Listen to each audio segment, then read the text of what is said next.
ఆయనకి చెప్పింది. బ్రహ్మానందరెడ్డి గారు చివరి రోజుల్లో రోసే గారిని పిలిపించుకున్నారు. ఆయన హైదరాబాద్లో రాజ్భవన్ రోడ్లో 2 బెడ్రూమ్ ఫ్లాట్లో ఉండేవారు కాశీ బ్రహ్మానందరెడ్డి గారు. పిలిపించుకొని, రోసా నా పరిస్థితి ఏం బాగాలేదు, ఇవాళ రేపు అన్నట్టుంది, నా దగ్గర 2 లక్షల రూపాయలు ఉన్నాయి, నేను నీకు ఇస్తాను, ఎక్కడికైనా మిత్తికి ఇప్పించి రేపు ఈ ముసలాంకి మందులకి నెలకి ఇంత అని చెప్పి ఇయ్యేయా అని అడిగట.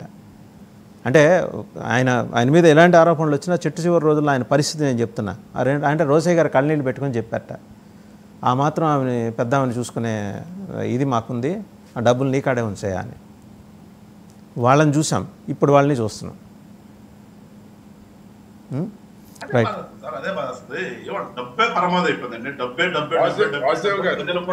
వెంకటేశ్వరరావు మరి వాసుదేవ్ ఇక్కడ ఒక క్లారిటీ రావాలి.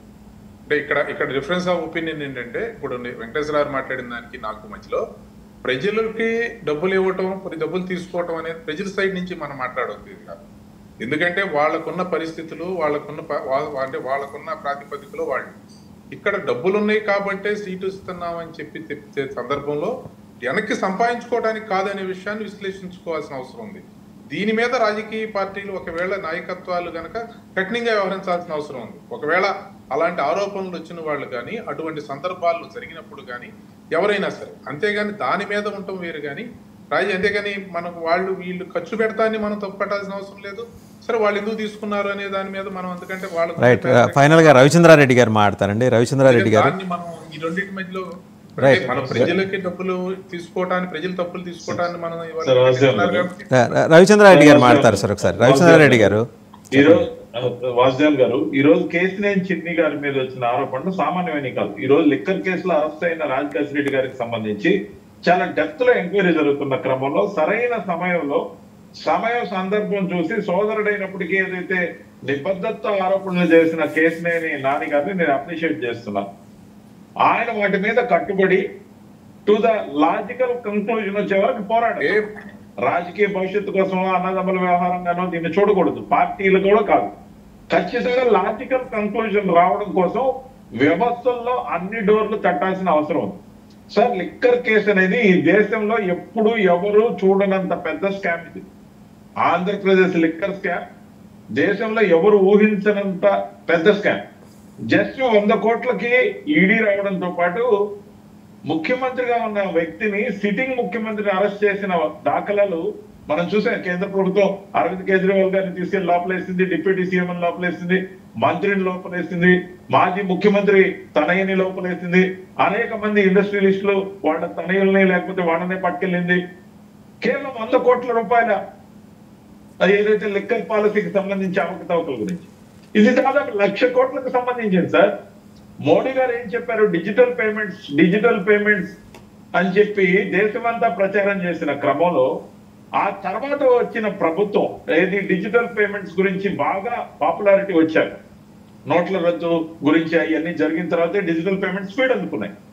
మరి చిన్న వ్యాపారస్తులు 10 రూపాయలు 5 రూపాయలకు కూడా డిజిటల్ పేమెంట్స్ వాడుతుంటే 98,000 కోట్ల రూపాయలు కరెన్సీ ఇస్తేనే మీకు మందు ఇస్తానని వాళ్ళ బలహీనతని బలవంతంగా డబ్బు వసూలు చేసిన తీరుని, ఈ అరాచకాన్ని దేశం ఊరికే వదలకూడదు అంటున్నాను నేను.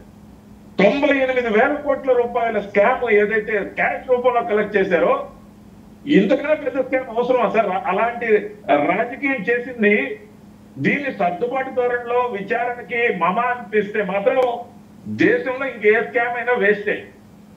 ముఖ్యంగా ఆ క్వాలిటీ కావచ్చు, సిలికా కావచ్చు, లేకపోతే అనేక రకాల మైన్స్ కావచ్చు, లేకపోతే ఇసుక కావచ్చు, లేకపోతే మద్యం కావచ్చు, డిజిటల్ ఏపీ డిసిఎల్ లో టీఎన్ వీడియోలకు పేమెంట్లు కావచ్చు, లేకపోతే ప్రతి దగ్గర అనేక రకాల యాడ్స్ రూపంలో ఇచ్చిన 100 కోట్లు కావచ్చు. అసలు ఒకటి కాదు, అనేక రకాల స్కామ్లు జరిగాయని చంద్రబాబు నాయుడు గారు ఏదైతే చెప్పారో, పట్టుదలగా ఖచ్చితంగా చేసిన వాళ్ళకి చేసినంత శిక్ష పడాలి. సర్దుబాటు ధోరణి ఉంటే ఖచ్చితంగా కూడా రాబోయే రోజుల్లో మళ్ళా ప్రభుత్వం రావడం కష్టం అవుతుంది. ముఖ్యంగా సర్దుబాటు ధోరణి అనేది వదిలేదు. సర్దుబాటు చేసుకోవాలి అనుకుంటే ఖచ్చితంగా కూడా అసలు విచారణనే ఆపేయాలి. ఎందుకు టైం పాస్ గా టైం వేస్ట్? ముఖ్యంగా ఇప్పటి వరకే లిక్కర్ మొదలెడితే కదండి ఆపటానికి, మొదలెడితే కదా ఆపటానికి. సంబంధిత మంత్రికి ఇంతవరకు నోటీసులు లేదు సార్. అయ్యా మంత్రి గారు మీరు రండి, మీ వాంగ్మూలం రికార్డ్ చేస్తాం, మీకేమి హరాస్మెంట్ లేదు, మీ శాఖలో ఇంత అవినీతి జరిగింది, మీకు తెలియకుండా లిక్కర్ పాలసీ జరిగింది, మీరు మంత్రిగా ఉండగా లిక్కర్ పాలసీకి సంబంధించి వేరెవరో 5-6 మంది కూర్చొని డిస్కస్ చేశారంట, దాంట్లో వెంటర్ కూడా కూర్చున్నప్పుడు పాలసీ డిస్కషన్ జరిగింది, అలాంటి పాలసీ డిస్కషన్ మీకు తెలిసి జరిగిందా, తెలియక జరిగిందా? మద్య నియంత్రణ కమిటీకి చైర్మన్ 3 సంవత్సరాల పాటు పనిచేశారు, ఆయనకు తెలిసిన విషయాన్ని స్టేట్మెంట్ గా రికార్డ్ చేయాలి. అసలు ఏం జరుగుతుంది సార్? 98,000 కోట్ల రూపాయలు సార్, ₹1, ₹2 కాదు, ఎవరు ఇన్సిస్ట్ చేయకుండా డబ్బిస్తేనే మిగిలిస్తాం. ఏదో సాధారణమైన వస్తువు, లేకపోతే ఉప్పు పప్పు, లేకపోతే ఇంకో వస్తువు, ఎలక్ట్రానిక్ గుడ్స్ అయితే పక్క దుకాణానికి పోయి తెచ్చుకుంటాడు. మొత్తం షాపులు ప్రభుత్వ అధీనంలో ఉండి, ప్రభుత్వ అధీనంలో ఉన్న షాపుల్లో డబ్బిస్తానే అని చెప్పి మేము అమ్మమని చెప్పి ఆ నిర్ణయం తీసుకునే దానికి కారణం ఎవరు ఇన్సిస్ట్ చేస్తే ఆ విధంగా డబ్బు కలెక్ట్ చేశారు. ఉద్యోగస్తులందరినీ అవుట్ సోర్సింగ్ లో కాంట్రాక్ట్ బేస్ మొత్తం కూడా డిప్లాయ్ చేయడం జరిగింది.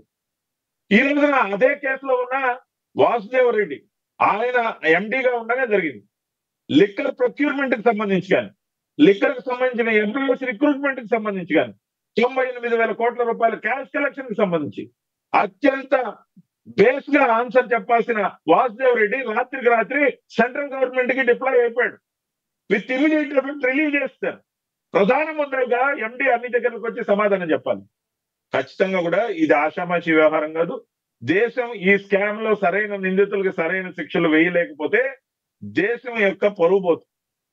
ఖచ్చితంగా కూడా బీజేపీ ఈ విషయంలో పట్టుదలగా ఉంటుంది. ఖచ్చితంగా నిర్మాణాత్మకమైన